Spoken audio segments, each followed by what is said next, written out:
Silkie Carlo listening to that, director of Big Brother Watch. Your take on it this morning, Silkie, what was on your mind as you were hearing the announcement? Well, I mean, likewise, I'm optimistic about the opportunities of AI and about technology generally. But I do think that the rhetoric that we've heard from the government this morning is often more equivalent to that they're talking about a magic wand. I mean, you could change every time they use the words AI and innovation for magic wand, and we hear that we're going to cure cancer and fix potholes, and everyone's going to be happy. And I think in reality, some very profound questions are raised by the push towards making the UK a UK superpower, an AI superpower, when we don't have any meaningful regulations reining in the enormous risks that can be posed by AI.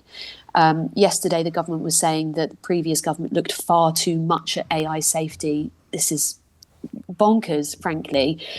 We also heard yesterday from the Science and Tech Secretary that there will be no changes to data protection laws, which is, I'm afraid, saying, I use this word really carefully, that's a lie. Right now, there is a bill going through Parliament that is aimed to open the floodgates to AI and automated decisions. It's called the Data Use and Access Bill. And it is all about watering down the protections that all of us have. Give us a concrete example of that, of how you see that transpiring.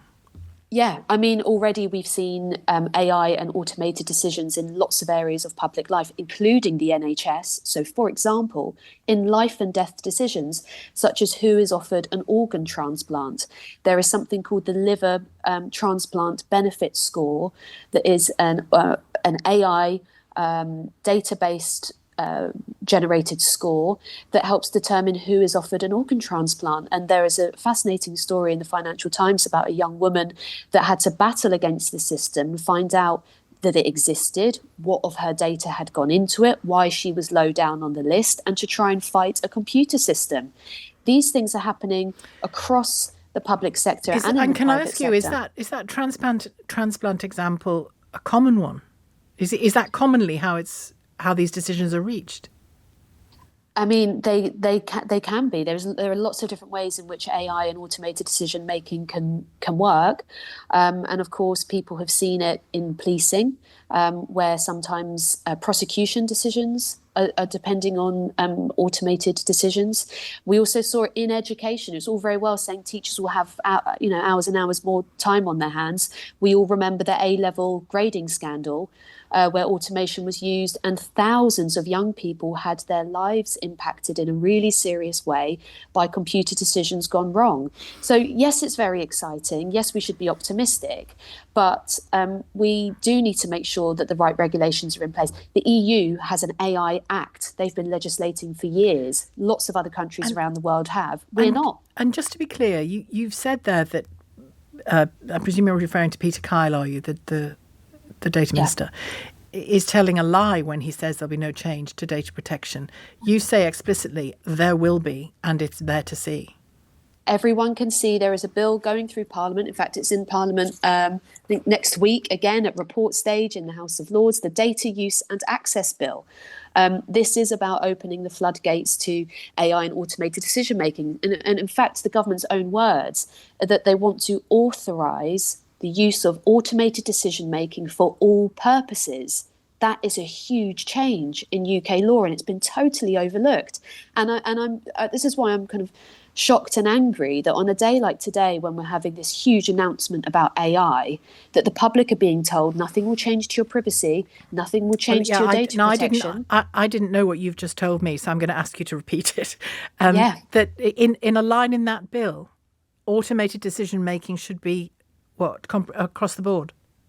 Yeah, so there's a clause 80 of this bill radically changes the rules that currently apply on automated decision making that can currently happen in this country. At the moment, we mirror the EU's approach, which is that you have to be incredibly cautious about decisions that are purely automated and that can have a significant or legal impact on a person.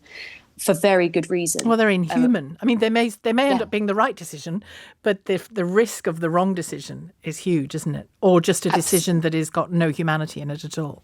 Absolutely. And as we said, we've seen this in education, we see it in health, we also see it in the welfare system where people are being accused of being fraudsters and having benefits frozen and all these kinds of things. So you have to be incredibly careful about these decisions.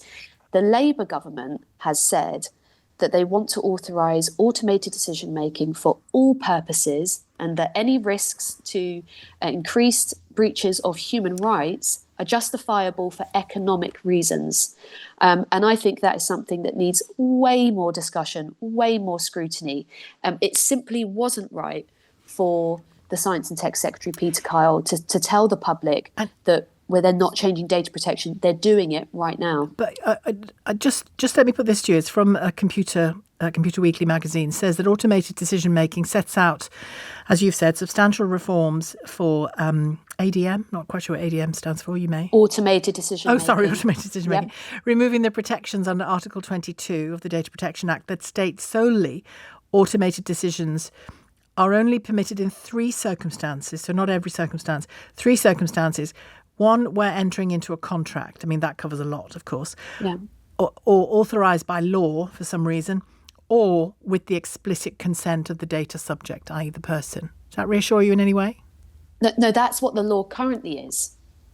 That's what the law currently is. What's being suggested under this new bill and what the Labour government is doing right now is saying it's that changing Clause 80. They're turning this on its head and saying the presumption now is that all automated decisions are permitted unless otherwise. Unless challenged.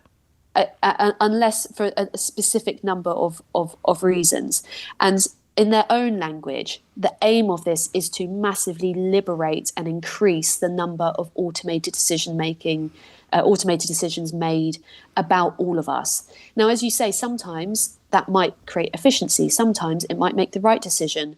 But my God, sometimes it will not. We know the Horizon scandal. We've seen the issues we've had in the NHS and in education and in the criminal justice system with early adoption of AI. If we're going to be a world leader in AI, as many, many prime ministers have said, Keir Starmer is not the first one, then we should be the leaders in regulation and making sure that we legislate to do it properly. And that just hasn't happened yet.